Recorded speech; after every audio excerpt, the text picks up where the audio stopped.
Hello, everybody. Can you all hear me? Vice Chair McClin, Bill DeMore, you can hear me, right?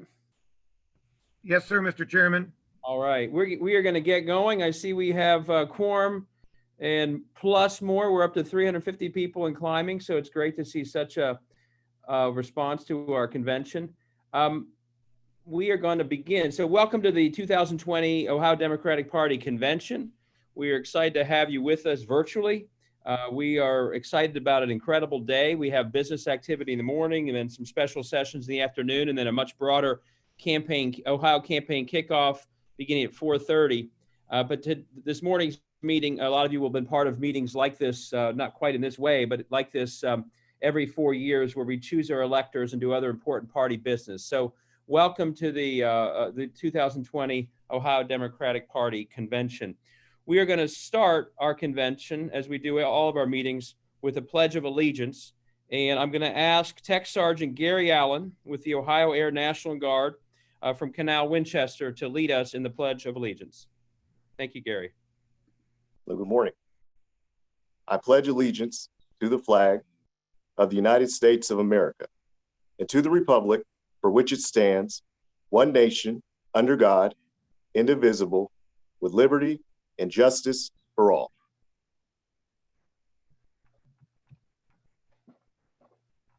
Thank you, Sergeant Gary Allen. We appreciate your service and your service with us today. Mr. Secretary, I want to ask, do we have a quorum for today's convention? Yes, Mr. Chairman, we have a quorum. Thank you. So I'm going to open with just a few words, not too many. I want to make sure we get into the heart of the meeting and get people on with their day. But I do want to start this convention by framing where things stand today. It's safe to say we had one hell of a week in Ohio, nationally, as we approach. Bill, how many days to the election? Is it 95, 96? 95 or 94. Okay, I gotta get that number right. Let's just say it's 95. With 95 days to go, we are right at the cusp. And this week confirmed that. We have national stories confirming that Ohio is a swing state. The country has finally caught up to what's happening in Ohio that we've known for some time. Joe Biden started running his TV ads here. Only not too long after, he started adding a lot of staff here and his wonderful team here. We've already had a great time working with Tony Webb and the team she's putting together. Obviously, this week also saw the biggest bribery scandal in the history of Ohio come down. The speaker deposed, the speaker indicted, others with a lot of ties throughout the Republican universe in Ohio also arrested, their money seeping through in all sorts of different ways. And believe it or not, on Thursday, and I could not be more proud of our House Democrats led by Leader Sykes, on Thursday, Ohio Democrats stood strong, not satisfied to simply have Larry Householder be demoted from the speakership, but our House Democrats called for him to be expelled from the House. And every single Democrat stood firm on that. And honestly, in a shocking development, all but a handful of Republicans voted to keep Larry Householder as a state rep in the House for the rest of this term, which I can see already from social media, the average Ohioan is shocked by. It was worse than that, though. They wouldn't even allow debate on it. They wouldn't even allow Democrats to make their case. So obviously, don't for a second be fooled into thinking that we have some new leadership in Columbus when the quote-unquote new leadership wouldn't even allow a discussion on the removal of the man responsible for the largest bribery scandal in the history of Ohio. He is still there today, even while average Ohioans have paid the cost of this corruption again and again and again, whether it be school teachers or parents with ECOT or all the others. So yesterday, one more bit of news, we went to court to force the Secretary of State to finally do what he says he wants to do, which is allow folks to file their applications to vote by mail online. The law is very clear. The form in which you submit that application should not be used against you. And if you send it in by email, it should be accepted. So, and now today's convention. So it's a huge week in Ohio. We're seeing a lot of momentum. And we believe that we are 95 days, or maybe I'll be corrected, 94 days away from a generational opportunity to end the Trump presidency right here in Ohio and to end gerrymandering and this culture of corruption by picking up state house seats, by picking up state Senate seats, and by flipping the Ohio Supreme Court from red to blue. That is right within our grasp. And just for some breaking news, the polling we are seeing continues to have Joe Biden tied. It continues to have Jennifer Brunner ahead outside the margin of error. And John O'Donnell has been within the margin of error in every poll we've seen. In a recent poll we've seen had him up 1. So when I say it's right in the grasp, it is right in the grasp. But the coming 95 days, we will have to work as hard as we can to make it happen, to get the vote out, but equally hard to protect the vote. We're seeing what's happening, attacks on the mail system, attacks in other ways. I think we're going to see a lot of nonsense on Election Day. So all of us have to be ready to go, to not just tell all our friends and neighbors and loved ones and strangers to vote and vote Democrat all the way down the ticket, but we also have to be poised to protect the right to vote. That's why we filed that suit yesterday. That's why we're recruiting poll observers, working with our congressional delegation to do that, and poll workers. The right to vote is at stake in this election. And my worry, I'm sure like most of yours, is Trump and the Republicans know their way behind, and their plan is to do everything they can to suppress the vote. And that's the only way they can win. So we have to do everything we can, as John Lewis says in the video you'll see later, to protect the right to vote. Because in this election, that the strength of our protection of the right to vote, frankly, could very well determine the outcome of this thing. So I won't say anything more except obviously we welcome you to the convention. Those of you who are going to go on and serve as electors, congratulations. And then let's get to work for 95 days, getting the vote out, inspiring, but also on the front lines, protecting the right to vote as much as we can. With that, let me introduce my partner in all this work, who does a great job for us in all the things I just talked about, and then some, is a wonderful representative of the Ohio Democratic Party and all the things she does with the Association of State Democratic Chairs and the DNC. My friend, former mayor, state senator, and state house member, vice chair of the Ohio Democratic Party, Ryan McClin. Good to see you, vice chair. You're on mute, vice chair. There we go. Now? Yeah, we Thank can hear you. you. Welcome. Okay. Thank you so much, Mr. Chairman. And it is a pleasure to be here today. And since I've already started on my Facebook and Twitter account, it is officially 94 days to election. So good morning, Ohio Democrats. And thank you for all of our state convention delegates for your service, and congratulations to our 18 electors. On December the 14th, when the presidential electors meet to formally vote, I know that it will be these 18 individuals who are assembled to vote for our next president, Joe Biden, and his vice presidential nominee, whomever she may be. You know, it was 100 years ago that the 19th Amendment became the law of the land, and millions of American women gained the right to vote. Now, of course, that wasn't the case for all women in America at that time, and we have to recognize that. But it was 100 years ago that certain women were granted the right to participate fully in the political process. Even though it's been 100 years, we still have a long way to go. Unfortunately, we still do not have equal participation as elected officials in federal, state, and local governments. I had the great fortune to serve as the first African-American woman elected to the Ohio Senate, and then as the Senate Minority Leader. Then I was the first woman to serve as the mayor of Dayton. I'm proud to have broken these glass ceilings, but Ohio still has many more to shatter. And of course, we still have not elected our first woman president. But in 2020, we have the chance to elect our first woman vice president and perhaps our first Black woman vice president. It's been a long time coming, but I know a change is going to come. When you look at our candidates running for Congress and the State House this year, you can see what I'm talking about.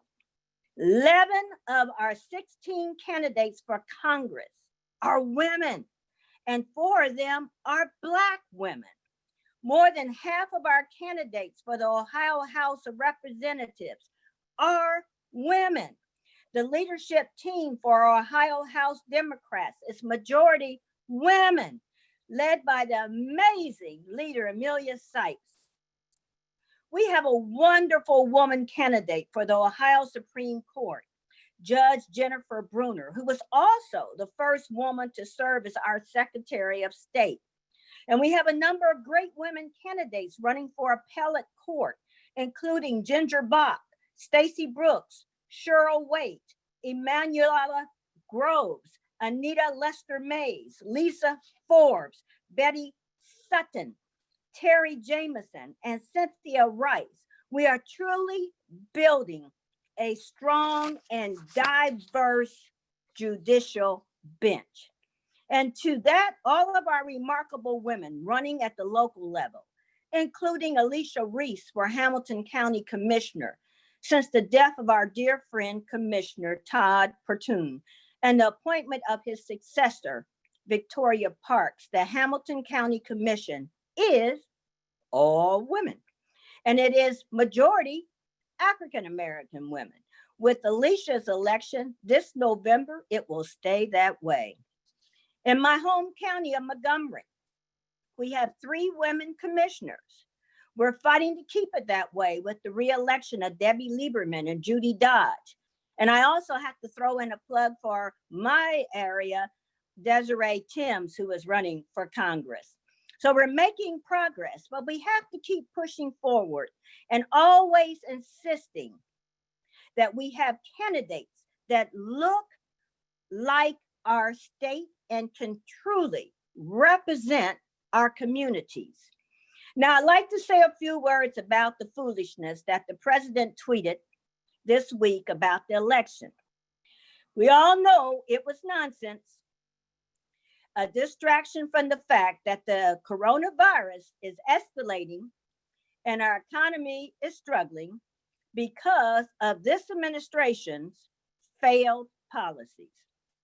While we know it was a distraction, we must take this election seriously.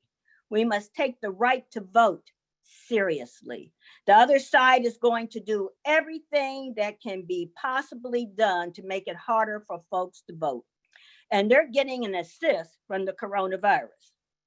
Now, that's why it's critical.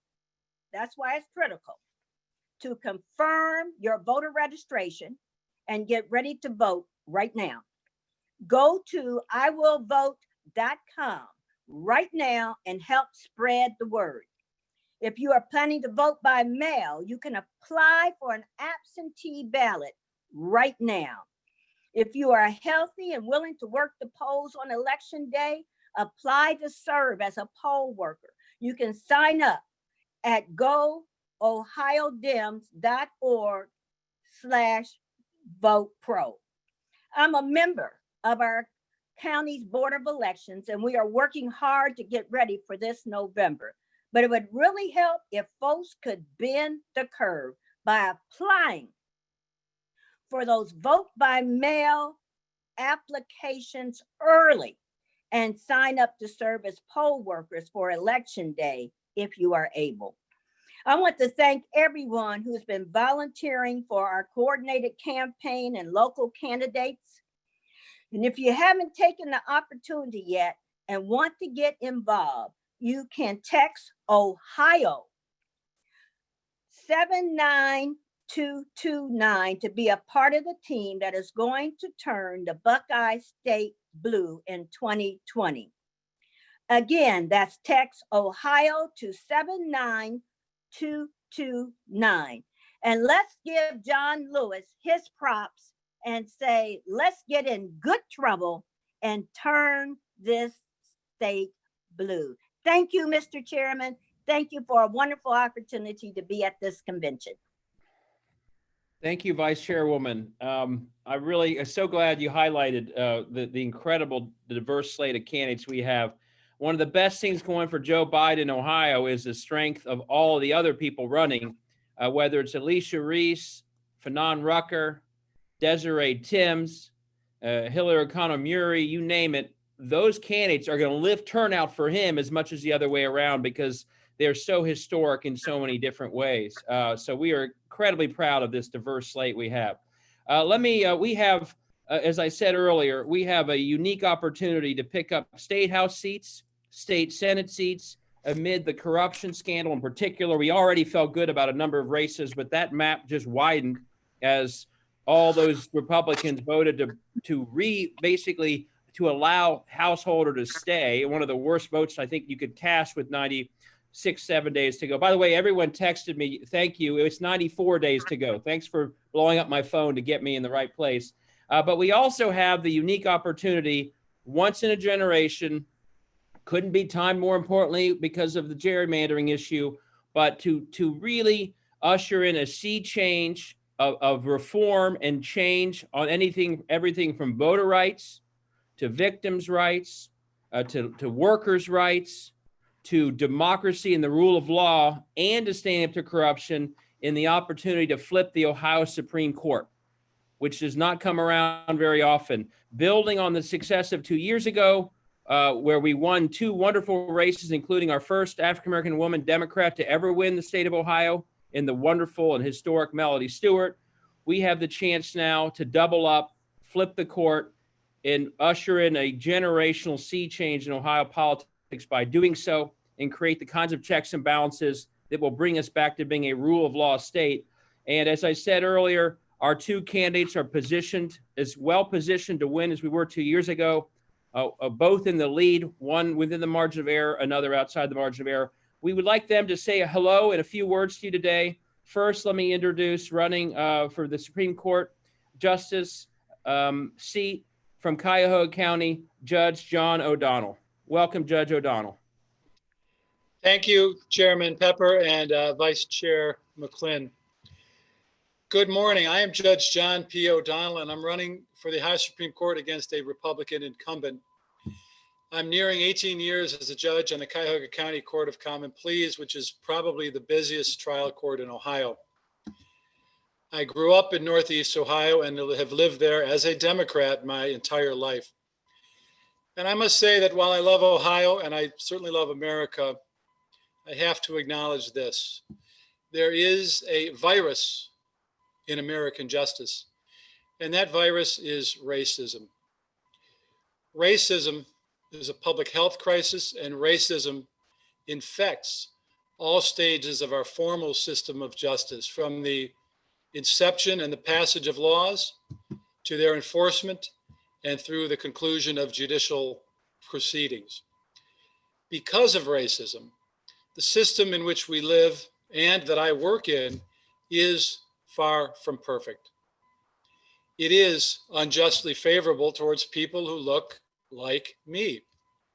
So what I understand is that this means I need to use my advantages to better our entire community.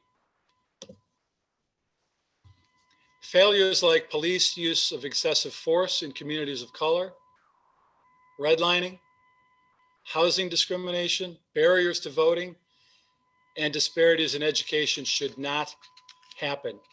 So in order to fix these outrages, we must fix the system that allows them. And I intend to be an agent of that repair. As I look back at my own record as a judge, I'm proud to have been one of the more reform-minded judges in Cuyahoga County for years, in the way that I have addressed matters from pretrial bail to speedy trial, to sentencing, and to providing treatment whenever possible. As one example that's just a few hours old, this morning I went down to work and made sure I signed an order releasing a probationer who was arrested on a warrant last night so that she did not have to spend the weekend in jail awaiting a hearing next week. What I do is I make tough decisions with the goal of doing justice. But there's no question I'm not perfect. As I look back on some of my decisions, I realize I haven't always framed or explained them in ways that were sufficiently sensitive to the broader racial context in which they were made. But always the goal is to do equal justice under the law. That is, after all, the American promise. So the eradication of racism must be the priority of our justice system today and every day until complete. Now, make no mistake, I'm a white man and I understand that I have a lot to learn, unquestionably, but I will learn. And on the Ohio Supreme Court, I will put into practice what I learn. My Republican opponent will not do the same. Now, at the Ohio Supreme Court, the 7 justices decide cases with topics ranging from policing to education to housing to voting rights, healthcare, financial inequality, and others. These cases all provide opportunities to begin healing the system from within. So I want to let you know a couple ways I believe that I can address these issues as a member of the Ohio Supreme Court. To begin with, the Supreme Court governs the administration of courts throughout the state. The first and easiest thing the court can do is to require all courts to keep detailed criminal sentencing data so that bias can be quantified and thus eliminated. The court can also obligate every judge in the state to undertake sophisticated cultural competency training. For what better way is there to recognize one's own shortcomings than from the perspective of another? Second, the Supreme Court has oversight of the 2 political branches of government. Where those branches make policy that discriminates, the Supreme Court has the power to strike down that policy as a violation of the equal protection of law enshrined in the Constitution. Third, the Ohio Supreme Court has an indirect but important role in the composition of the legislature because, beginning with next year's redistricting, it is the court's constitutional duty to decide any challenge to the fairness of Ohio's legislative districts. Depending then on the ultimate boundaries of those districts, the next legislature may have more or fewer Democrats, more or fewer women, and more or fewer African Americans than under the current map. So those are just a few reasons why the Ohio Supreme Court matters. And now the question must be asked. Who do you want deciding these questions? An entrenched member of the Republican establishment who has been vacuuming up campaign contributions from insurance, energy, and business interests? Or an independent, hardworking jurist who acknowledges his blind spots, but who will always put the pursuit of equal justice over all? I believe that all Ohioans, not only Democrats, will be better off with the election of Judge John P. O'Donnell to the Supreme Court on November 3rd. And I ask for your support in that endeavor over the next 94 days and for your vote on Election Day. And let me end with a promise. I will do everything in my power, now as a trial court judge, and after November 3rd as a justice on the Ohio Supreme Court, to eradicate systemic racism so that we together can progress toward the more perfect union we were promised in 1788. Chairman, thank you for allowing me to speak today. Thank you, Judge. Appreciate your words. Next, let me introduce someone who has been in front of you all before, not just as a candidate for justice, but as a successful candidate for Secretary of State, someone who is running a great campaign. As I've said, just so folks know, I had a reporter ask me yesterday, because I still don't think the media gets this, just like they didn't get the opportunity that we knew was there at 18. Do you really think Jennifer Brunner can win? I said, Jennifer Brunner's been ahead in every poll we've seen outside the margin of error. Of course she can win. If we all do our job and make sure that anyone who shows up for Joe Biden votes through their ballot for these judges, for Alicia Reese, for Fanon Rucker, through the state house seats, and on through those local judges, not only Jennifer Brunner will win, but we'll win all over. So a lot of our job here is to simply get people to vote through their ballot. And a candidate, Jennifer Brunner, is a perfect example. She's been ahead in every poll we've seen. If we're disciplined, if we get people to vote all the way through, she's going to win this race. So let me give you someone who I will introduce as the next justice of the Ohio Supreme Court, at least one of the 7, Judge Jennifer Brunner. Welcome, Jennifer.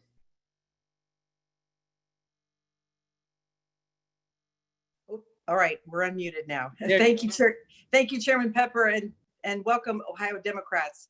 It's wonderful to see you today. Thank you so much for everything you're doing. This pandemic has made campaigning something we've never seen before, but I am just so amazed when I zoom around the state and I see the ingenuity, the creativity, the dedication, and just the perseverance that so many of you are showing in what are very tough times. I know that we emotionally, sometimes we feel lonely, that we go up, we go down. You know, there are some good things we find in terms of a lot less noise, a lot less din, and we've got time to think. But, you know, we are not going to be stopped in this election. Yesterday, my opponent sent out an email that had pictures of babies with T-shirts on them supporting her, saying, I just want to give you a lighter moment for the day. I mean, a lighter moment? We have so much work to do. When we have a President Biden and when we have a Senate and a House that can work with the President Biden, it's going to be up to all of us to do our part as just soldiers of public service to make sure that we can start to put this country back together again.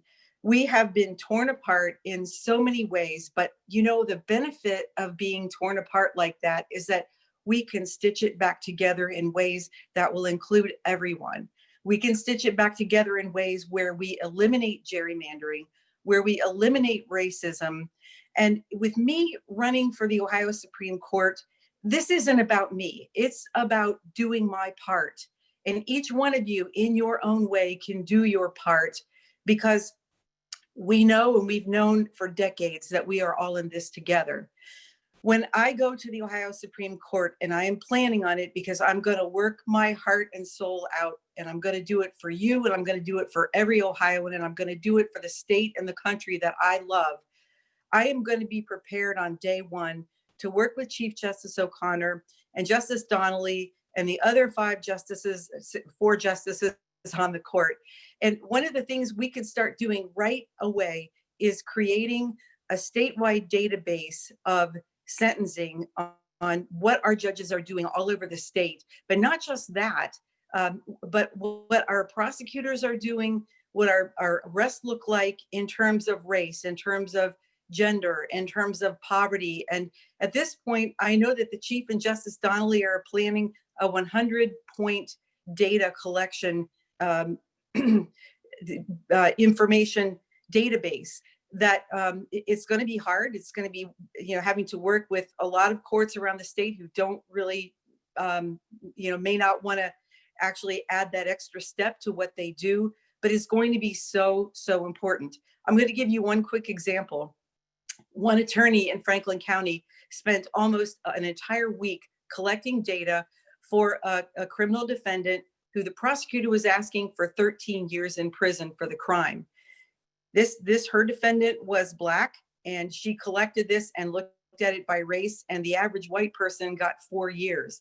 She got that information to the judge, and the judge gave this defendant 4.5 years instead of the 13 that the prosecutor was asking for. This is what this simple kind of thing can do, and it's the part of the judiciary to begin to eliminate racism. I am so excited for this campaign, for the work that we're going to be doing all over the state. We have postcards now. We have signs that will be available soon. But more than that, just keep at it. Keep making sure that you're letting people know that it's probably going to be safer and better to vote absentee. So let's just eliminate any doubts and do it now. And we're going to be helping those folks from now until Election Day to make sure that no one is disenfranchised and that our voices will be heard and that we will be doing our part as individuals and soldiers of public service to change our state and our country. Thank you, and God bless all of you. Thank you, Judge. Let me just say, for those of you who don't know, in the category of things people say that don't age well, Judge Brunner's opponent, who I won't name, a couple years ago promised that she would be the backstop to the GOP legislature. That was a campaign promise. Now, not only has she been that, but that is a legislature that, since she said it, has now lost 2 speakers to corruption. So that is a quote that we will, as Ohioans look for answers in terms of how to make our state less corrupt, I don't think they're going to sit well with a justice who promised to be the backstop of a legislature that we know will be inevitably corrupt until we end that majority and end gerrymandering. So that is a quote that we will continue to remind people of over the next 94 days. One other thing Judge O'Donnell asked me to mention to everyone, we are in urgent need of poll workers. In addition to poll observers, we worry that a lack of poll workers will lead to the excuse to consolidate polling locations, which will lead to long lines. The Supreme Court, and folks worked hard on this, recently approved providing CLE credits for any poll work, for any lawyers who work as poll workers. So if you're interested in doing so, let us know. But you will also, as a lawyer, get CLE credits if you do work as a poll worker. I think you'll get 4. But I'll confirm that. But thank you. So at this moment, I'm going to turn the meeting. We go to our formal business items, and then we'll get back to a number of speakers. Let me turn it over to Secretary DeMora to run through some of the votes we now have to take as part of our convention business. Bill? Thank you, Chairman Pepper. Good morning, everybody. Our first order of business. Oh, am I on? Okay, sorry about that. Our first order of business is to select the 2 at-large state electors. For those of you that have been participating in the voting, all the district elections were held throughout the month of July via signed paper ballots, because there was no way we could have 16 elections today at one time in one location on Zoom. And all those winners were sent out to all the folks across the state yesterday. But we have to elect 2 at-large statewide electors. I think their names are going to go on across the screen right now. The 2 folks that have been nominated for our 2 at-large spots have been our Chairman David Pepper and Vice Chair Ryan McClin. George, do you have the poll? Yes, so we can bring the poll up right now, and people can vote either to support or oppose on their Zoom screen. So that's going to go live now.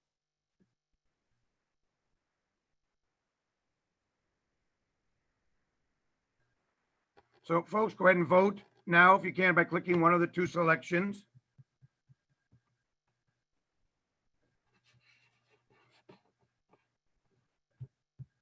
And I'm going to count down from 10.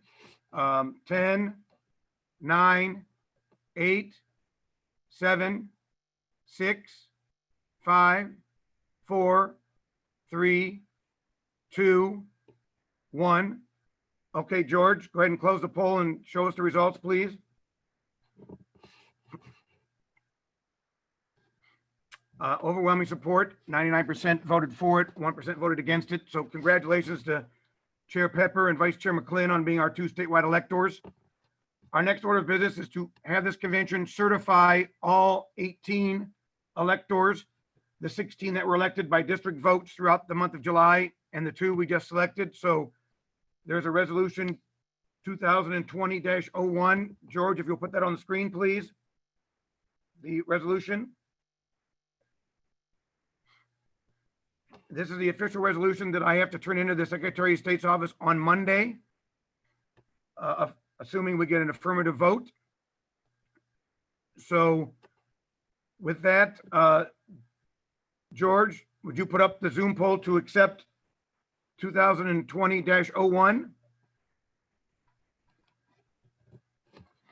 All right, folks, again, vote either for or against the resolution certifying our 18 electors.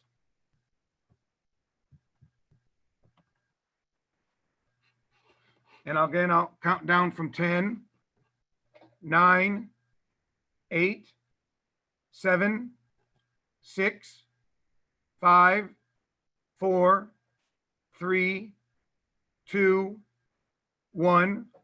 Okay, George, close the poll and show the results, please. 100% voting yes. Thank you, everybody, for that.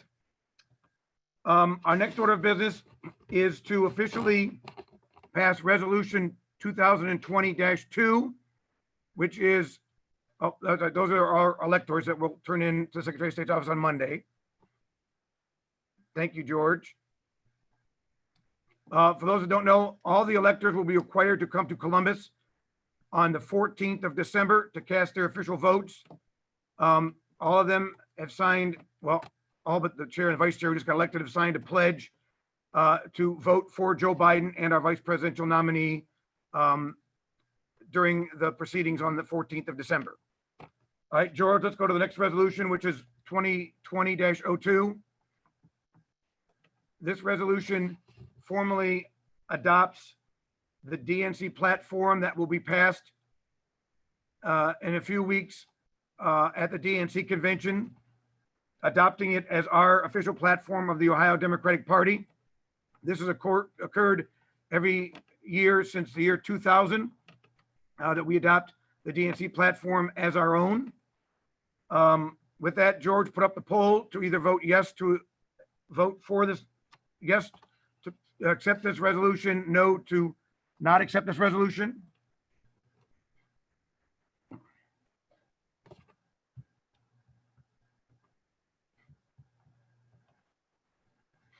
Again, I'll count down from 10, 9, 8, 7, 6, 5, 4, 3, 2, 1. Okay, George, show us the results, please. 98% voted yes, 2% voted no. The resolution passes. Thank you. Our next order of business is to officially adopt the Disability Caucus as a official caucus of the Ohio Democratic Party. The Constitution was sent out to everybody 7 days prior to this meeting. I've been working with several folks around the state in order to set up official Disability Caucus, as the DNC is encouraging all state parties to do that going into this year's DNC convention, which, had we met in person, would have been the most accessible convention in the history of the Democratic Party. Obviously, since none of us can go to Milwaukee, that distinction will be held for the next convention. But this is one of the steps that they asked each state party to take. And I've been working with several dedicated volunteers led by Terry Fredericks on this endeavor. George, go ahead and put up the vote to officially adopt this, adopt their constitution and officially adopt them as the official Disability Caucus of the Ohio Democratic Party.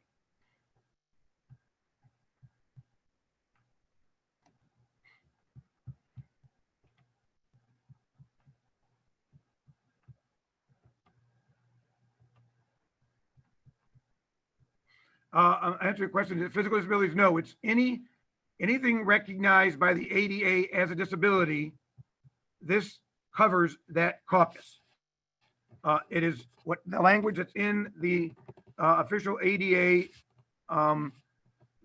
law is what's covered as considered a disability according to the Democratic Party, the DNC. So I just answered that question if someone asked that live. All right, with George, with that, would you show us the results of that vote, please?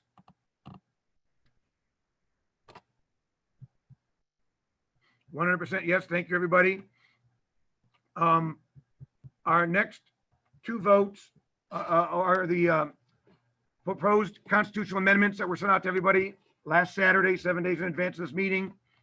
The first one, I'm going to have George unmute the sponsor, Nora Kelly. Nora, please raise your hand on the Zoom so that George can find you amongst the attendees, and that you can speak briefly about your proposed amendment. Nora, you should be unmuted now. Yep, right now. Yeah, here I am. Can you hear me? Yes. Okay, great. Well, thanks for the opportunity to speak on behalf of the amendment. The good news is this will be a very, very brief overview. But before getting into the amendment, I just wanted to thank the ODP team for pulling off what must have been a really challenging logistical set of things to work through to make this a safe convention format. So a huge thanks for making that happen. And I'm really grateful for the opportunity to participate. So in terms of the background on the amendment, the genesis of the amendment is really simple. When the call for the convention was sent around a couple weeks back, and so, amendments were solicited in that process, I noticed that the principles portion of the Constitution hadn't been modified for 22 years. So obviously a lot's happened since 1998, but in particular, the last 4 years, as we've seen the destruction of the Trump administration. So I worked with some other Democratic activists in the Cleveland area to craft an updated prologue to the Constitution. And the goal of the draft is really twofold. The first is sort of stylistic, and that is to essentially say more with less. But the more important, the substantive portion of the amendment, the goal of that amendment is really just to have a much more laser focus on the challenges that we're facing as a state and a country, and add urgency to the key challenges, whether it be fighting for economic, racial, or gender justice, or addressing climate change. So that's really the amendment in a nutshell. And now let's get to work flipping Ohio and turning Ohio blue in November. Thank you, Nora. Becky Higgins' hand is raised. Would you please recognize Becky Higgins? Hello, Bill. Are you there? Can you hear Yes, me? we can hear you, Becky. Yes, we can. Thank you, Bill. I'm making the motion to refer proposed amendment 1 to the appropriate committee for further review. So you are making a motion. It would be the Constitutional Revision Committee that is set up in our Constitution to do that. Is that what your motion is doing? To refer it to the appropriate committee, if that's the appropriate committee, yes. Yeah, okay, that would be appropriate committee. So that is a motion. I see some hands raised. Scott Tomorrow, your hand was raised next. Yes, Scott Tomorrow, I second that motion. Okay, so what we normally would have done, and I will be bluntly honest, normally all constitutional amendments would have gone through the Constitutional Revision Committee, but since these are the times that that committee couldn't actually meet in person, and frankly, with trying to pull this off as well as a DNC convention, I never got around to getting that actual committee to meet during these times. So normally there would have been a committee that would have reviewed this and several other amendments that would have potentially been proposed. So right now, this motion is to refer it to the Constitutional Revision Committee, who, if they approve it, will then send it to the State Executive Committee for a vote at the next meeting. Dr. Akbar has his hand raised. Dr. Akbar.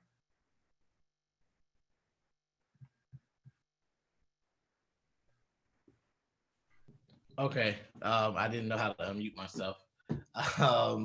So I just have a question as far as process. Is this the only time when more than just the executive committee would get a chance to see it before it's voted on? Yes. The state convention only meets once every 4 years. But I can certainly share whatever is come up from the committee with every state convention delegate, because obviously I have them all down in my folder at all the state convention delegates registered. I can certainly send that to everybody for comment, and then those comments can be certainly taken into account when the executive committee meets. Absolutely, we can absolutely do that, so that everybody can have input. Okay, so my other comment has to do, I don't know what's wrong. Okay, so my other comment has to do with the simplicity of the resolution, or the amendment, I should say. I like that. I would just also ask that we add something about protecting elders. I think that's important. And then, so that's what I would just add. Okay, so right now the motion on the floor is to refer this to committee. If that motion fails, then you could potentially add that sentence to the amendment as it is written currently. But right now, I have to, the motion to refer this to the Constitutional Revision Committee has been seconded. And I'm going to allow one or two more people to briefly discuss it before I go to the vote. So Christopher Clevenger Morris was next. Yes, I just wanted to back up what Dr. Akbar had said here. I think it's important to make a couple more considerations for moving this onto committee. And I also think it's very important to consider having this body be able to discuss and make changes today versus sending this off to a smaller body, which is why I would make a motion to table the existing motion so that we can make changes to the proposed amendment. Okay. So you want to, well, so you want to table the current motion. All right, so all right, all those, the motion to table does not need a second. So all right, for those people that are calling, that are using Zoom, because only people that are, all right, so we're gonna take a quick vote. If you're on Zoom, you need to hit *9. And if you, hit the raise your hand button when I call a vote. And if you're calling in, you need to hit *9 to vote, and that will raise your hand. Those who want to table the motion to refer to committee, who want to table it, raise your hand now or hit *9.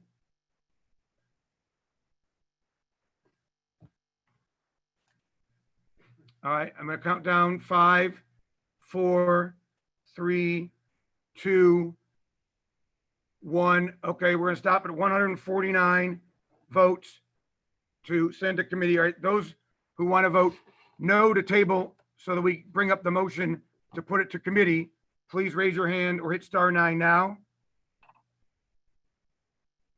All right, I'm going to count down 5, 4, 3, 2, 1.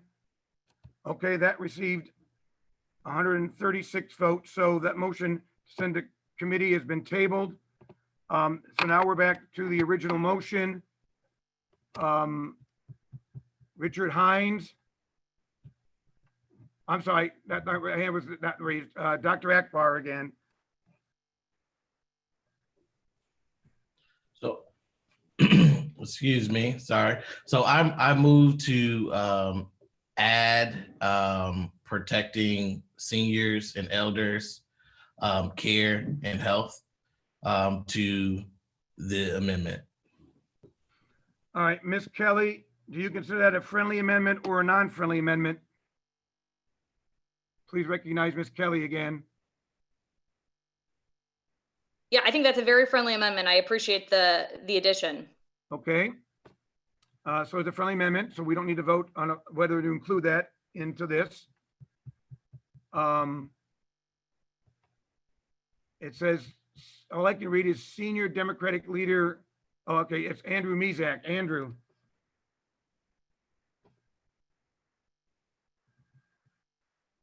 Andrew, go ahead and unmute yourself. Thank you, Mr. Secretary. All right, you're on more than one thing, please, so you're resonating. Go ahead.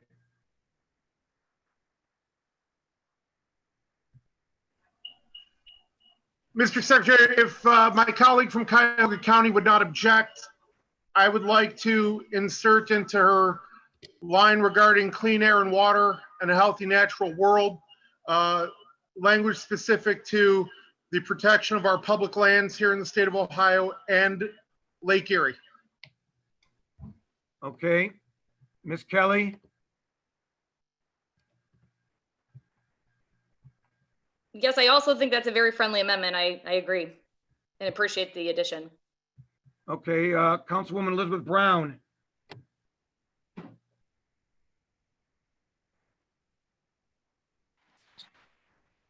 I'm sorry, Bill, that was a mistaken hand raise. okay, sorry.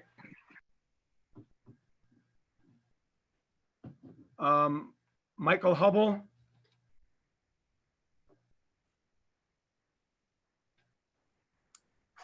Yeah, Bill, this is a comment. I think from what we've already seen, we have people kind of on the fly wanting to amend this proposal.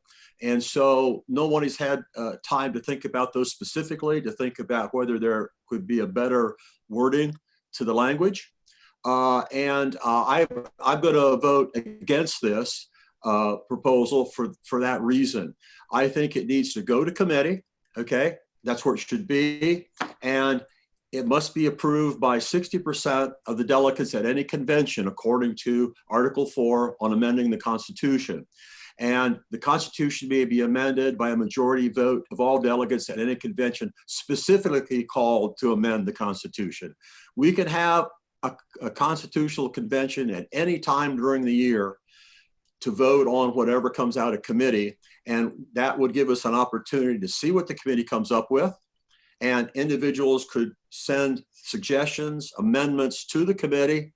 And we would have, I think, a much better document than we have by doing this on the fly with no time to consider what those changes would look like or how they would impact the statement. So thank you for that. thank you, Mr. Hubble. I am actually going to agree with that because of so many things that have happened and so many changes that people don't read. But we're going to have two more. I'm going to go to two more people. First, Scott Demaro.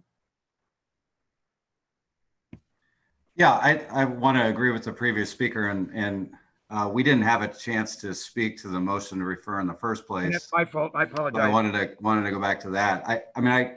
I do think that this is something that shouldn't be dealt with on the fly. There are some aspects of the proposed language that really seem to be more platform statements rather than statements of principle. I'm in full agreement that after 22 years, it's time to update that statement.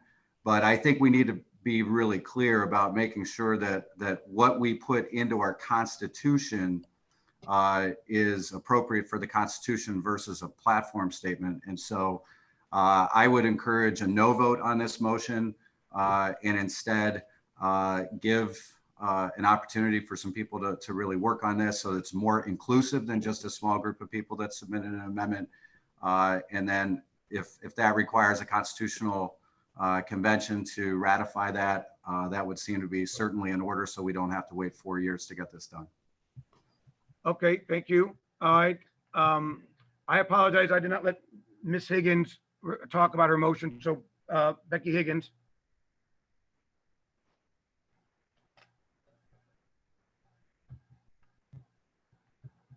Go ahead and unmute yourself, Becky.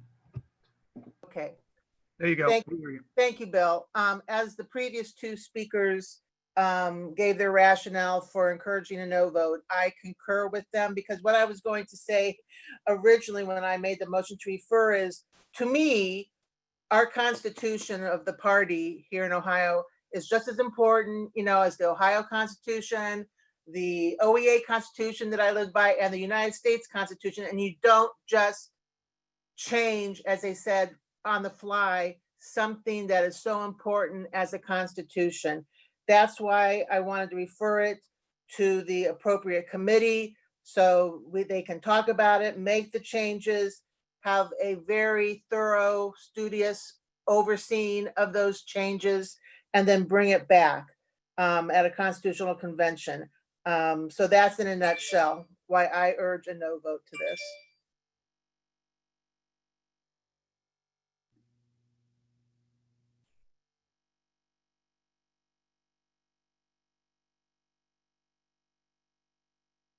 Bill, you're on mute. Bill, you're on mute. Sorry about that. I can't keep track of my own computer. I am going to make a motion that we will hold a constitutional revision convention after this November's election, that this will be brought up in front of that convention so we can discuss it more. I agree with the speaker as a state parliamentarian that the stuff that's added is more policy, thus platform driven, and not actually what the principles are that are stated at the beginning.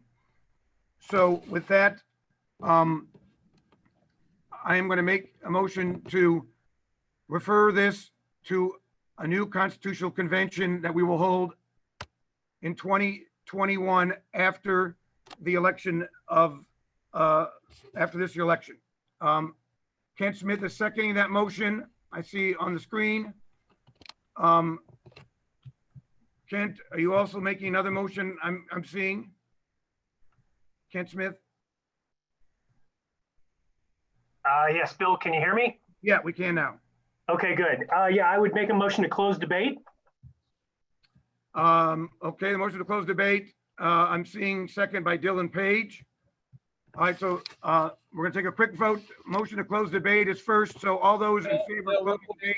Bill, I got a lot of texts that people don't understand the voting process. How do you raise your hand? A lot of people didn't vote in the last vote, I think, because of that. Can you walk through? Okay, I'm sorry. Yes. So if you're on the Zoom call, and George, go ahead and explain. I'll let you, George.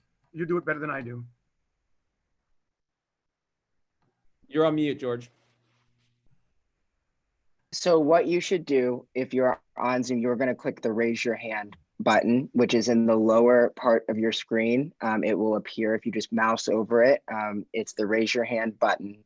And that is how you will vote when Bill says whatever, yes or no, whatever you'd be voting for. But it also, there's a ticker at the top of our screen. We could see how many votes there are. So everybody can see that, so we are making sure that that's transparent. So where is it exactly? I honestly, this is Dave Pepper. I don't see it on mine. Where is it? It's not on the panelist, David, only on the participant. Well, that explains me. Okay. Sorry, everybody. So right now we're going to move. So by the way, if you're calling in, you hit *9. That raises your hand. So right now, the motion to close debate. Raise your hand if you move to close debate or hit *9.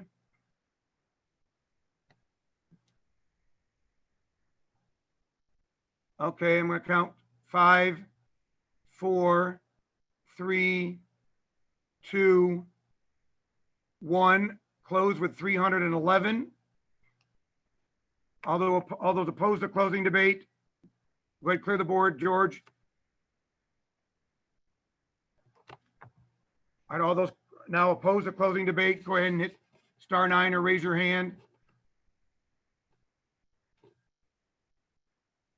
All right, 5, 4, 3, 2, 1. Okay, that had 17 votes, so debate is closed. So the first motion we're going to vote on is the original motion that had been amended twice from Ms. Kelly to adopt what she originally proposed with the two amendments, one from Mr. Mezak and the other from Mr. Akbar. So all those in favor of adopting what has been proposed with the two amendments, hit *9 or raise your hand. Again, I'm going to count 5, 4, 3, 2, 1. Closed with 131.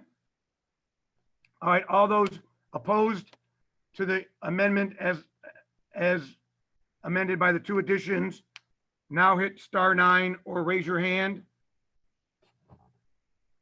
Again, 5, 4, 3, 2, 1, 170. All right, so the proposed amendment fails. Now, my motion to refer it to a constitutional convention committee that we'll have sometime in 2021 that has been seconded. All those in favor of that motion, please hit *9 or raise your hand. 5, 4, 3, 2, 1. Close with 320. All those opposed to my motion to refer to a constitutional convention in 2021, please raise your hand or hit *9. All right, 5, 4, 3, 2, 1. All right, 6 votes. So we will refer this to a constitutional convention in 2021, discuss this and other changes to the Constitution. All right, amendment number 2, which was changing Article 3, Section 6, subsection 3, which is page 4 of our state constitution, replacing what is written and adding the words "a representative from all duly recognized charter or statewide democratic organizations or caucuses." Since we just approved the Disability Caucus, officially, this would allow their chairman or president to be now a member of the state executive committee. If this change takes place, it would also allow in the future for other groups that the DNC is asking us as a state party and other state parties to start working with and have them become chartered members of state parties like they are the DNC. Such examples are Hispanic Caucus, Rural Caucus, those sort of things. We already have the presidents of the Young Dems, the College Dems, the Ohio Legislative Black Caucus, the LGBTQ chair, and head of the Women's Caucus as part of those are the 5 members that are currently on.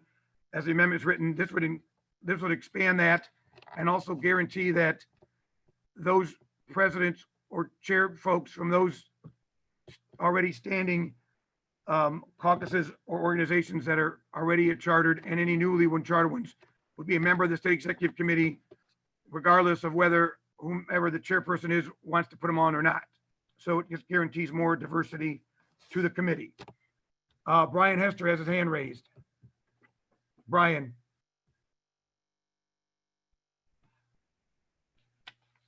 Brian Hester, go ahead. Unmute yourself.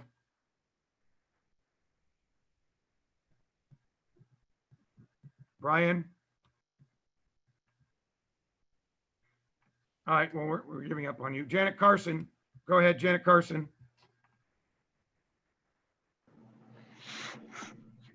Bill, I believe that the Ohio Democratic County Chairs Association is also listed as a member of the executive committee automatically in the bylaws. Part of the Constitution, it states that if the head of the County Chair Association is not one of the large 12 county chairs, that they automatically become a member of the state executive committee. That would not be affected by this amendment.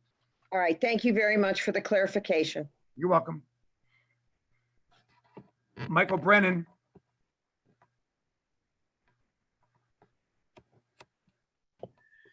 Yes, thank you. I just wanted clarification. I think we'd benefit from clarification as to what and how one is duly recognized and chartered as a statewide Democratic organization or caucus, so that we know exactly who this would pertain to, and in the future, what organizations or how an organization becomes one of these. Okay, so the ones that are currently on, like the Young Dems and the College Dems, are nationally chartered groups who have state affiliates, just like the Ohio Democratic Party is a state affiliate of the DNC, and county parties are affiliates of the state party. They have been on because they chartered through a national organization. They also charter through the Ohio Democratic Party. They have to, the Disability Caucus has been working for 6 or 7 months, recruiting people around the state to get at least 12 members together to form an executive body. They actually, they worked on their constitution, which has to be approved by myself as secretary of the party, wherever the secretary of the party is, as being not against anything the DNC or ODP Constitution states. They have to ratify it. They have to get that Constitution ratified like we did today by either the state convention or the state executive committee, should it be non-state convention year. They have to make sure that, like I said, it's either a nationally chartered group that has a state affiliate or a group that goes through the process of getting individuals to be an executive board, have meetings to propose a constitution, to get their constitution accepted, and then be recognized by the state party. That's basically what it is in a nutshell. Other caucuses of the DNC include, as I said, the Rural Caucus, an Hispanic Caucus, the Women's Caucus, the Black Caucus.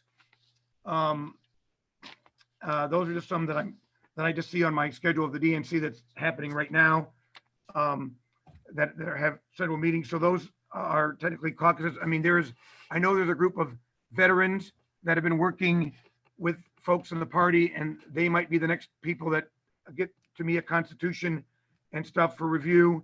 So basically those are it in a nutshell, Mr. Brennan. Thank you. All right, Brian Hester, you're next. Are you actually going to work this time, Brian Hester? Yeah, Bill, I got my microphone this time. I apologize for that earlier. Bill, this sounds like it's a technical amendment that prohibits, that if passed would allow us to open up our meetings to more groups without having to call for a constitutional amendment every time. So I urge its adoption, and I would like to call the question. Okay, the question's been called. We're going to take a vote. I believe we have this vote as a Zoom poll. George, if you could put the Zoom poll up. So to accept this amendment, you would vote approve. To deny this, to not accept this amendment, you would hit deny. So go ahead and vote on the Zoom poll. I'm going to count 10, 9, 8, 7, 6, 5, 4, 3, 2, 1. Okay, George.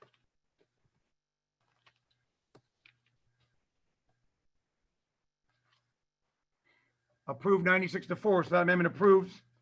That is all the business that we have today, Mr. Chairman. Again, I will send out notices to all delegates to this convention about when we're going to have the constitutional revision event in 2021. Thank you very much, and I'll turn it back to you.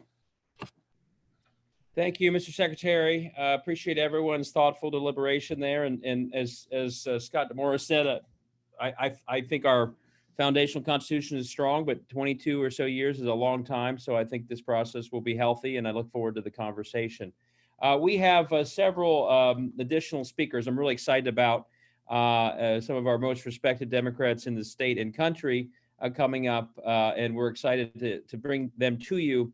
But I want to start, and it was exciting when this name was announced publicly in Ohio, because so many Ohio Democrats already know her so well, had worked with her for years. The Biden Ohio director, Tony Webb, is just a great friend of Ohio, and we are really excited about what she's already bringing to the state and to the Biden campaign as the Ohio director. And she's here today to talk through for a few minutes the Biden campaign, the work they're doing, and how we can all work together to make sure we turn Ohio blue for Joe Biden.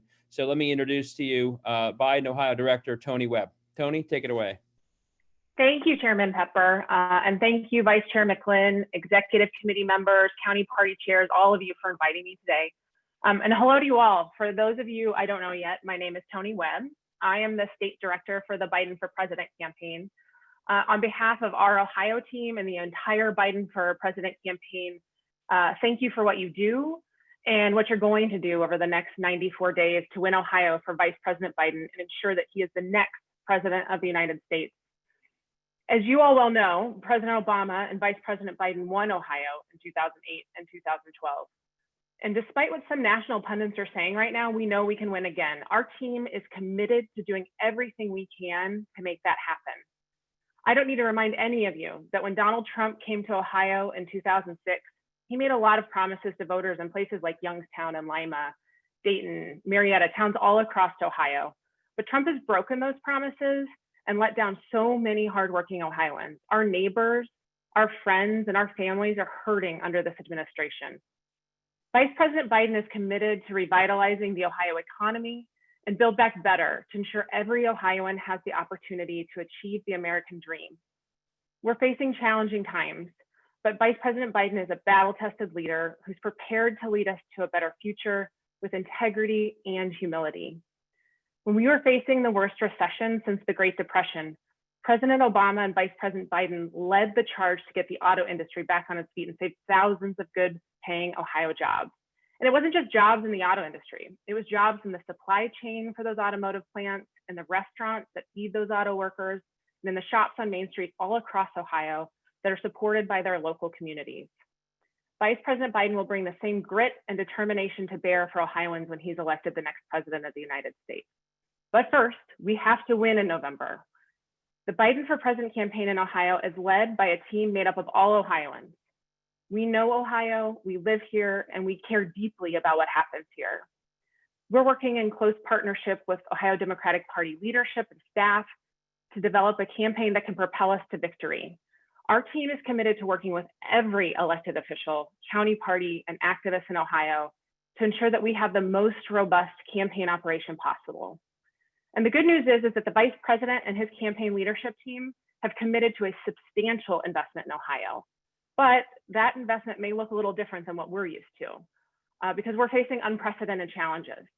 We are building out a campaign in the face of a global pandemic that makes it unsafe for us to meet in person and to talk to many voters face to face. We're facing an opponent who believes facts don't matter and who's threatening the very foundation of our democratic process. And on top of all of that, we have less than 100 days until Election Day. But in each of those challenges, I actually see opportunities. COVID is forcing our team to be creative and innovative in how we engage with voters. And while we may not be able to have conversations on the doors like we're used to, our teams are getting back to the basics of relational organizing. And people are answering their phones again. And Donald Trump is awful and scary and terrible, but people are motivated like hell to get involved, to save good paying jobs, to protect the dignity of workers, and to fight for the soul of our nation. Ohioans know what it takes to win a statewide election. There is no silver bullet here. We know we need to engage and turn out our base, especially voters of color who are under direct attack from this administration. We know we need to make the case to suburban voters, especially women, who are the driving force behind the Democratic gang in Ohio's suburbs. And we know we need to reconnect with voters in rural communities and the dozens of small towns across Ohio because those folks are hurting under the Trump administration too. Almost every Ohioan knows who Vice President is, but it is our job to tell them how a Biden administration will impact their communities, their families, and their lives. So how do we do this in the time of COVID? How do we do this in a time when it's unsafe for us to hold big rallies or go door to door to talk with our neighbors? Our strategy is threefold. First, we need to create the energy and excitement of a presidential campaign in a virtual world. That means we need enthusiastic validators to carry the vice president's message to their community. We want to tell the stories of Ohioans in the media and through virtual events, real stories about how Trump's broken promises have hurt Ohioans and how a Biden administration will positively impact our families and our communities. We need to recruit an army of volunteer leaders to engage with their online communities and build a choir of online voices to talk about the vice president's campaign. Second, we need to get our message out to as many Ohioans as possible. Just this week, we announced a new set of television ads airing in Ohio that tell the story of Vice President Biden's roots and his commitment to Build Back Better. But television ads aren't enough. We need folks to connect with organizers, to sign up for phone banking and text banking and virtual or relational organizing work so that on Election Day, we have left no stone unturned. If you text the word volunteer to 30330, you will be contacted by an organizer to get plugged into their weekly virtual organizational meetings to talk about the strategy in your specific community to earn every vote we can for Vice President Biden. Again, if you text volunteer to 30330, an organizer will contact you. And finally, and not the least of which, we need to ensure that every eligible Ohioan has a safe and easy way to cast their ballot, and that ballot is counted. We are working with the Ohio Democratic Party, the county parties, and all of our candidate campaigns to make sure that folks feel confident in casting their ballot through the mail. We are going to have an aggressive early vote program to bank as many votes as possible before Election Day. And we are investing in a robust voter protection team to support our voter protection volunteers that are already on the ground to fight back against any efforts to suppress the vote or challenge the integrity of the election process. The bottom line is this. My team, we are here to help you help Vice President win Ohio and then the White House. We want to hear from you about what your community needs, and we want to collaborate with you on what's going to be an incredibly fun, creative, and very fast-paced presidential campaign for the next 94 days. We will win Ohio on November 3rd, and we are going to do it in partnership with each and every one of you. Thank you for inviting me. Thank you for your time, and let's get to work. Thanks, Tony. We really appreciate your effort so far, and it's been wonderful already to work with you as you build up. We're really excited, and as you advocate for Ohio internally, it's all making a difference. And as we've been telling everyone, what a seamless partnership is we're already building. Next, it is my honor to introduce someone who is leading the charge with a wonderful group of state senators we have to pick up more seats in the State House while also holding down the fort at a very dysfunctional State House. And that is Kenny Yuko, our Senate leader. But let me also make sure everyone knows today is also Leader Yuko's birthday. I think Leader Yuko is turning 55 today, so congratulations. God bless you, Chairman. On your big birthday. Welcome, and we love that you're here. Tell us a few words, Leader. Thank you very much, Mr. Chairman. And I wish it was 55. But good morning, Democrats, and thank you for being here today. Thank you for all that you do for our party, for our office holders, and for the great state of Ohio.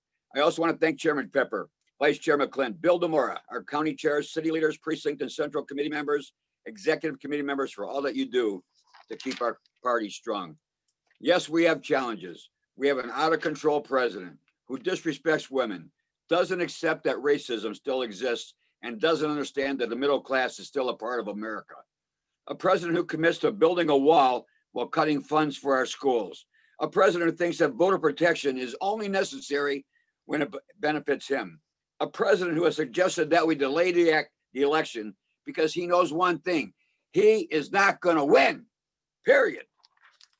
What he doesn't do is even more frightening. Things like giving us a good education for every child, healthcare, better jobs, decent housing, recognizing mental health, more beds for treatment, and so much more. The practice of legislating by zip code, educating by zip code, and incarcerating by zip code must come to an end. Then let's look closer to home. Another disgraced Speaker of the House. His greed and abuse of power cast a dark shadow over every elected official. Public trust is destroyed by just a few people. So, my friends, are you content with the way things are going? Are you ready to do something about it? Well, the time to act is now. About a year ago, Dayton became yet another statistic in gun violence. Mayor Nan Whaley urged our lawmakers to do something. Our caucus introduced numerous gun bills. And guess what? We're still waiting. By the way, I have a whole box full of these buttons I bought. They're in my office in Columbus. If we open up again sometime, please stop by and pick yours up. Our schools continue to struggle. State school takeovers in Youngstown, East Cleveland, and Lorraine, despite having some of the best teachers in the entire country. And again, I say, our students make up 30% of our population. They're 100% of our future. We must do something. Then there's racism. Yes, it does exist, and it has for hundreds of years, and the time to stop it is now. Too many deaths, too many guns, and too many innocent victims.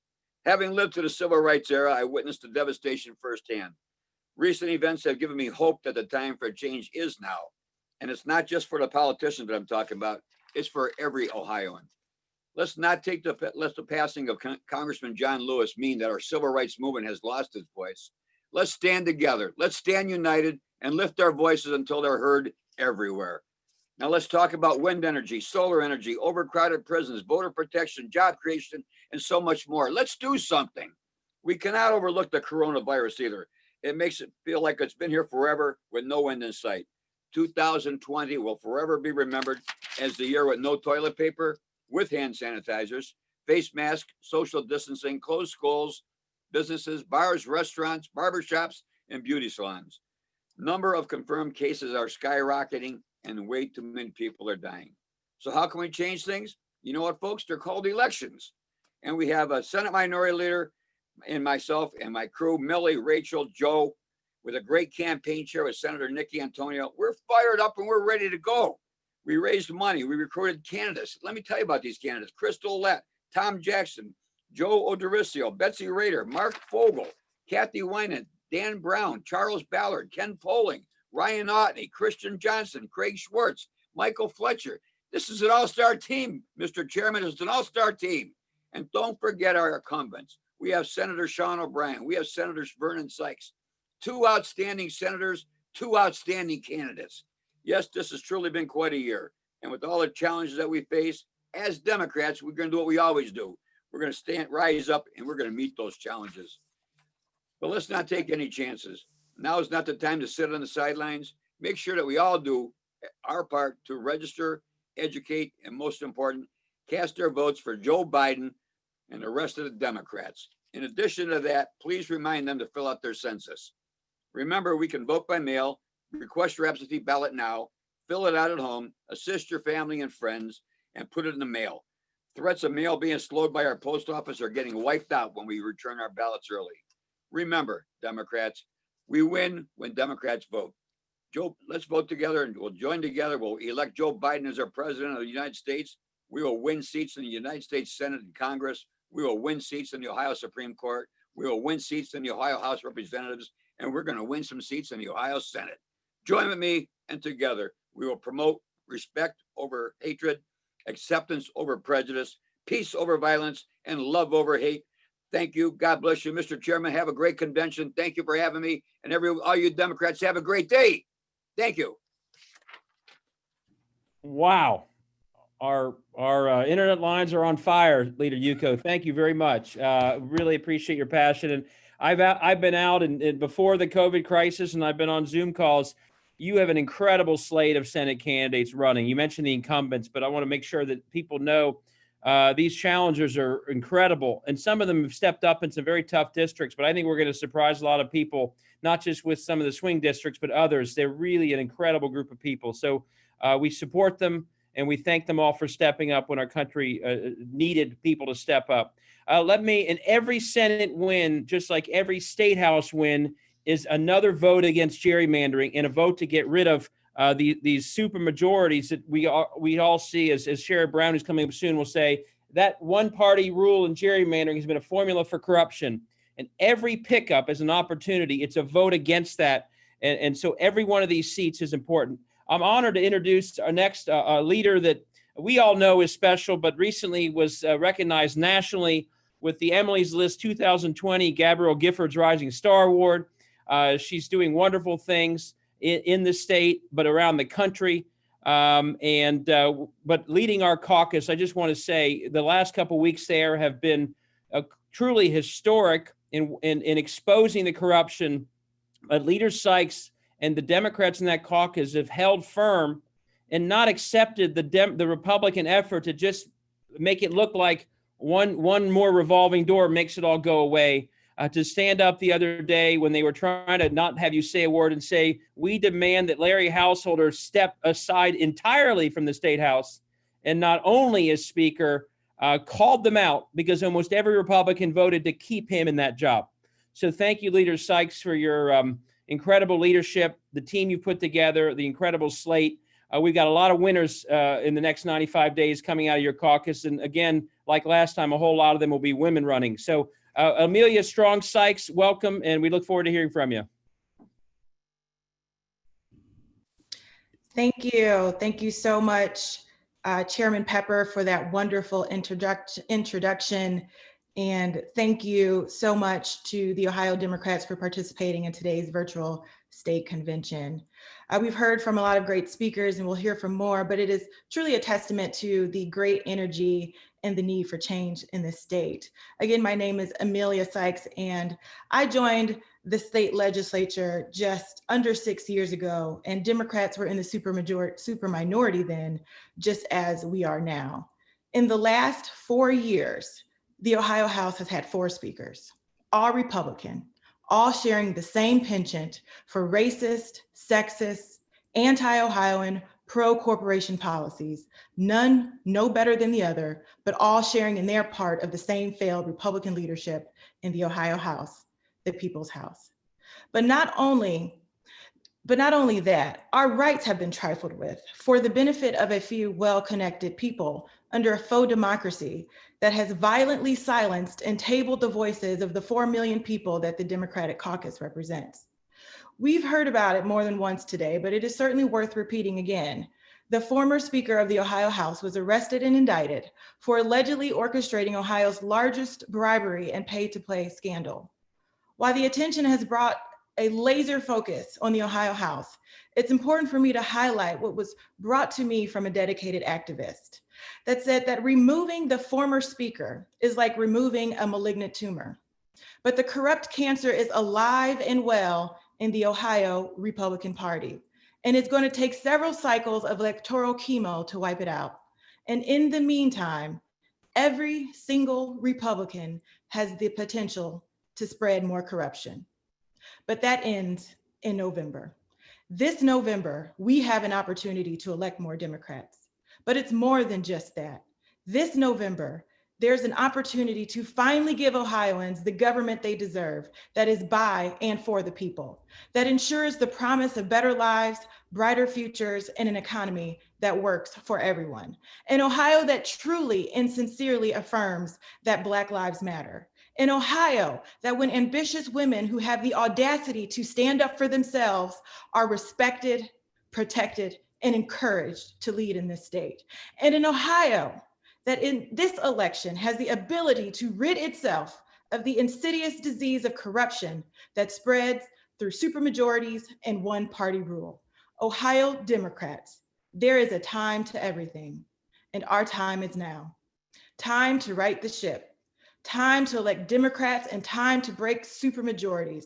Time to end gerrymandering once and for all by picking up seats in the Ohio House and electing and re-electing Democrats all over this state. We have 94 days. What are you going to do with that time? Well, I'll tell you what I'm going to do. I'm getting Democrats elected. Democrats like Phil Robinson, Nancy Day Acker, Jessica Miranda, Casey Weinstein, Juanita Brent, Sarah Bitter, Amy Cox, Nancy Larson, Chris Stanley, and many, many, many more. So I hope you'll join me. Ohioans deserve more, and Democrats will deliver it for them. Thank you very much. Wow, thank you, Leader Sykes. I have chills as you go through what you're going to do and what we're all going to do. And as Ryan McClin said early on, I really, we so respect that the slate you put together reflects the diversity of our state and our party for the second consecutive election. I think at least half of the candidates on the House slate are women, and we are very proud of that. But we also know that women are winning, and I predict a big portion of the winners this November will be these outstanding women we have running for the State House. Thank you for your leadership. And we have a unique opportunity right now with these State House races. If you're watching closely, almost every State House Republican is tainted. They took householder money. They were benefited by this dark money operation where they received Oppo research or campaign managers showing up out of the blue, paid for by some mysterious group. And now we know that their money is so tainted and householders diverted so much of it that they actually have a money problem. So if you've ever wanted to get your local district in the hands of a Democrat, now is the moment. So look up your State House Democrat and help them out, because we have this moment of opportunity that rarely comes. And we don't want to just win a few of the seats that are clearly in the most winnable districts.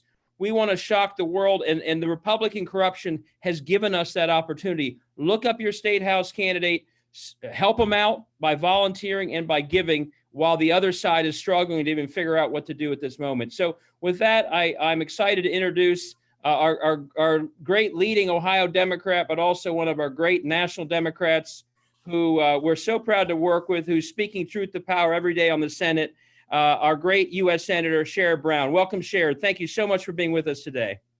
David, thank you. Mr. Chairman, thank you. Amelia Sykes, Kenny Yuko, happy birthday, Kenny. Amelia, your comments, both of you were terrific. And Amelia, congratulations as you become more and more of a national leader in this. Tony Webb, glad you're here. Ryan McClellan, thank you. And thanks to all of you. We, of course, would rather do this in person. I always look forward to the state dinners, walking table to table and talking to people and renewing acquaintances and seeing people from all over the state come to the state dinner and come to these kinds of rallies. So thank you, thank you, thank you. These are dark times in our country, we know that, but even in a pandemic, we're not going to be stopped from organizing, from advocating and doing the work to elect Joe Biden as president of the United States. We every year say most important election in our lifetimes. This one unquestionably is. What happens to our country if this president's reelected is unthinkable. A racist, a bigot, a consummate liar as president of the United States, someone who clearly wants to cheat and will cheat in this election. That's why we work so hard and we win an electoral college landslide because we win Ohio for him. We're going to win back the United States Senate. I was on a conference called fundraising with the governors of Montana and Colorado yesterday. We're helping all kinds of candidates for the Senate. We're going to win the Senate back. We're going to help Nancy Pelosi get a bigger majority in the House.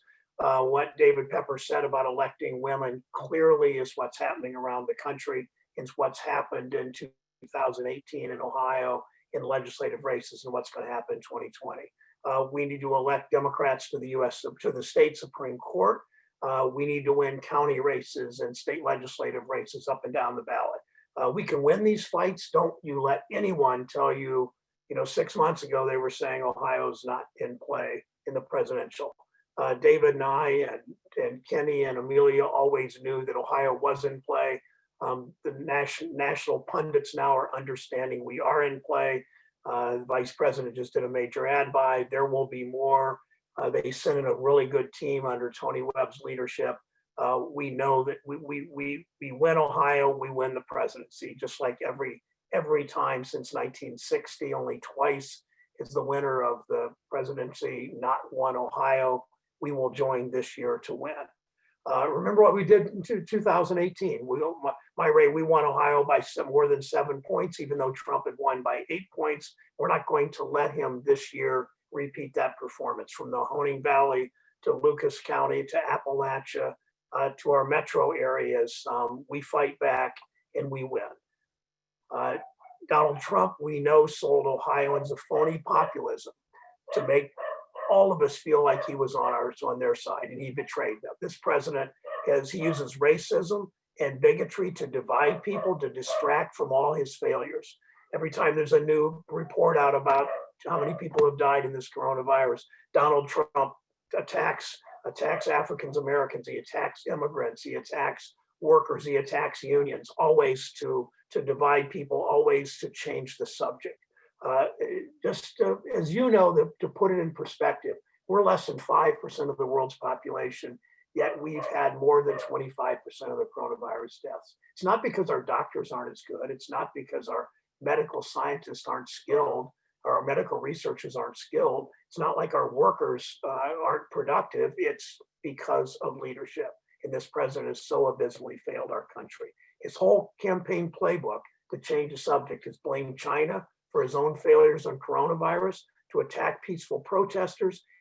And if I could say, and I'm old enough to remember this, he channels George Wallace. The people compare Trump and Nixon. No, Nixon went to China, Nixon passed an EPA. I'm no defender of Nixon, but Nixon is really George Wallace. He has such a low opinion of the American people. He thinks everyone else is a racist and elitist as he is. He is dead wrong on that. Stoking fear, placing blame will not work this time. It might have worked in past elections. It's not going to work this time. People see all the ways that Donald Trump has betrayed them.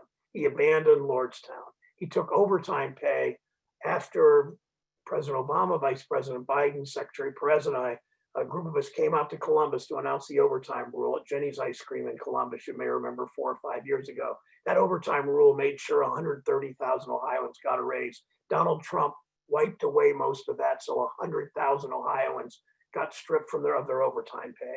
Trump still tries, as he betrays all of us, he still tries to repeal the Affordable Care Act. He wasted trillions of our tax dollars on a handout to Wall Street and his wealthy friends. And now, maybe worst of all, he is taking away the $600 a week in unemployment insurance that 680,000 Ohioans are relying to stay afloat. Keep in mind, when we did that $600 a week unemployment insurance, the poverty rate in this country, even in the midst of huge unemployment, even in the midst of this coronavirus, this pandemic, the poverty rate barely went down. And that's because we engage and we put $600 in the pockets of every unemployed worker. Trump is taking that away. McConnell's taking that away. We know that it comes back. It comes back, and I think what people understand in the state is, whose side are you on? Are you on the side of American workers, or are you on the side of corporate interests? You're on the side of the good old boys who run those corporations. We know whose side Donald Trump's on. Every single time there's a major decision and he has to decide between workers and corporations, he always comes down on the side of corporations. And you know what? On every utility bill, Ohioans are getting a reminder of whose side Republicans in Columbus are on. We've learned the price to buy yourself a Speaker of the House. It's apparently $60 million. And what Amelia said is exactly right. They've had 4 speakers in 4 years. The culture of corruption in this state, the culture of corruption is endemic. It's mostly, most of the last 25 years, Republican control. And as they say, power corrupts, absolute power corrupts absolutely. That's what this is all about. The only way to answer that corruption is to sweep them out of office. We have an answer to Donald Trump and his phony populism. We have an answer to the culture of corruption, and that answer is the dignity of work. It's who we are, it's how we campaign, it's how we govern. And Joe Biden understands that. He's not bought and paid for by First Energy or by Wall Street. He's not writing off Ohio. He understands. He's not writing off the people who make this country work. He understands if you love your country, you fight for the people who make it work. Now look at Vice President Biden's first national ad. Look at the ads he's running in Youngstown in Toledo, just started this week. They make it clear. Joe Biden campaigns through the eyes of workers, and he sees our country through the eyes of workers. And come January, when he raises his right hand, he will campaign, he will govern through the eyes of workers. That's how you win in November. It's if we all do our part, we win up and down the ticket. We have a chance to do really big things. He is going to be a consequential president the way Lyndon Johnson was a consequential president. Look what Lyndon Johnson did. Medicare, and with the Democratic Progressive Congress, Medicare, Medicaid, voting rights, civil rights, Equal Opportunities Act, Head Start, immigration reform, the Wilderness Act, the Higher Ed Act, Pell Grants, all those things that President Johnson did in 50 years ago in Congress. That's the way Joe Biden's going to look at this. If we do our part, as I said, if we do our part, we can be part of these big things. It's hard to feel hopeful right now. I get that. But as we've seen, the greatest progress comes out of the darkest of times. I mean, look at the New Deal. FDR acknowledged the work of the New Deal was unfinished. We know the New Deal, as good as it was, it didn't extend to Black workers and brown workers and women. And for pretty much everybody else, also, it needs an update. Donald Trump and Republican politicians always, when we say things like they say, it's too negative. Why are you dwelling on our country's failings? Don't you love our country? My response to our country's naysayers and these sunshine patriots is this. How can you be so pessimistic? Do you really think this is the best we can do in the United States of America? Do you really think we can't be a country where hard work pays off for all workers? That's what the dignity of work is all about. We know we can. If we win, we're going to aim higher and think bigger. We're going to create a better system centered on the dignity of work. We don't do it alone, of course. That's why we organize. That's why all of you, people look to each of you in this audience. People look to each of you in your communities, from Williams County, Athens County, from Ashtabula to Butler and Hamilton County. You organize, you know how to organize your leaders in your communities. People will listen to you. That's why we phone bank. That's why we text. That's why we talk to our friends and our family members. And David, I'll close with this. I ask each of you, in addition to working with David Pepper, in addition to and Ryan McClellan, in addition to working with Tony Webb and her team, in addition to working with the labor movement and with your county parties and wherever you're watching from, I ask you each, in addition to that, to find five people who probably won't vote or who may even vote wrong unless you talk to them. And call them, text them, email them, make sure they're registered to vote. Make sure you can even take them to early voting in October, or help them make sure they get their ballot and mail it in. But do it early, either mail in or early vote at the Board of Elections, but make them your responsibility. 5 people. If the hundreds and hundreds of people on this call each do that, and you get other activists in your county party or other activists in the labor movement or other activists in the NAACP or other activists in environmental groups or consumer groups, other activists that advocate for the poor, that you get each of them to go out and just find 5 people. Don't do 10 or 20. That's hard to manage. It can be overwhelming. Each of you get 5 people, get others to do it. That will make a difference. And that's why I'm counting on you in the next 3 months to change this country, to elect a new president, to elect a new US Senate, to elect 2 Supreme Court justices in Ohio, to elect new state senators and state representatives. And don't forget county races. They matter too. They matter in party building. They matter in a whole different philosophy from this culture of corruption that just sucks the life out of our country every single day. When we do things, when we do these big things, we change Ohio, and as Ohio goes, so goes the nation. So go for it. Thanks so much for being with us today. Thank you, Sherrod. Thank you for your comments. We are, as we all said from all the way through, we're 94 days to go. It's tied up. It's tied up across all state races. And we heard today from Senator Yuko, Leader Sykes, we have state house races that also look very promising. And so as everyone said, I loved what Amelia said, what are you going to do? I'm going to go out and elect some Democrats this fall. That's what we all should do. And so the difference that you all can make right now is perhaps a lot bigger than any individual thinks they can make. So a couple of things I'm going to just throw out there before we wrap up. Today's 4:30 convention should be a lot of fun. We have the who's who of the National Democratic Party in Joe Biden, Kamala Harris, Sherrod. I don't know if you've seen Ed O'Neill yet, but he's got a lot to share with Ohio about why he supports Joe Biden. He'll be on there. It's a great lineup. So if you haven't signed up for the 4:30 convention yet, text the word convention to the number 79229.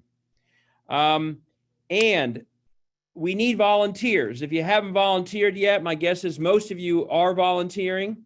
Text the word Ohio to the number 79229. That's Ohio to 79229. And finally, and I wouldn't be a good in this job if I didn't do this, we are battling the largest amounts of money we're going to see out of the other side. The folks in Columbus who bought off everybody, they're not going to stop. They're going to keep going. And they're going to try and figure out how to buy off the Supreme Court. They're going to try and figure out how to buy off other entities to keep the power they have. And so we need your help. And whether it's helping the Senate caucus, the House caucus, the Supreme Court candidates, we're winning right now across the country on small dollar donations given by millions of people. And we would love that help too at the Ohio Democratic Party. If you text the word Ohio to 79229, give $5, give $10, give $20, give whatever you can. Here's what it's going to. One, it's helping pay for our lawsuit to force Secretary of LaRose, the Secretary of State, to do what he says he wants to do, which is allow online applications. We believe the law is very clear that he's actually required to accept them, but we're having to go to court to make him fulfill his promise. So we need support to keep pushing that case forward. So text Ohio to 79229. But we also need help to really, I believe this election in many ways will come down to, are we successful in getting enough people to vote by mail?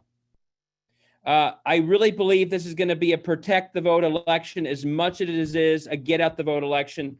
We want to do much more when it comes to educating voters on vote by mail, particularly voters who have not done this before. And so we want to do a much more robust effort with applications sent out, text messages, phone calls. If you want to help us do that, also please text the word Ohio to 79229. Give us what you can, because that's what it's going for. Bottom line, we're 94 days away from turning Ohio blue. Turning Ohio blue means we end the Trump presidency, we end gerrymandering, we win back a bunch of state house, state senate seats, and then, as everyone's been saying, then we get to work fixing our country and starting to do the many, many things that we know need to be done that will never be done under the current corrupt leadership in Columbus, and certainly will not be done with Donald Trump as president. So let's go get them and sign up for 4:30 this afternoon. We'll have a great program for you. Thanks, everybody. Have a good afternoon. Talk to you in a bit.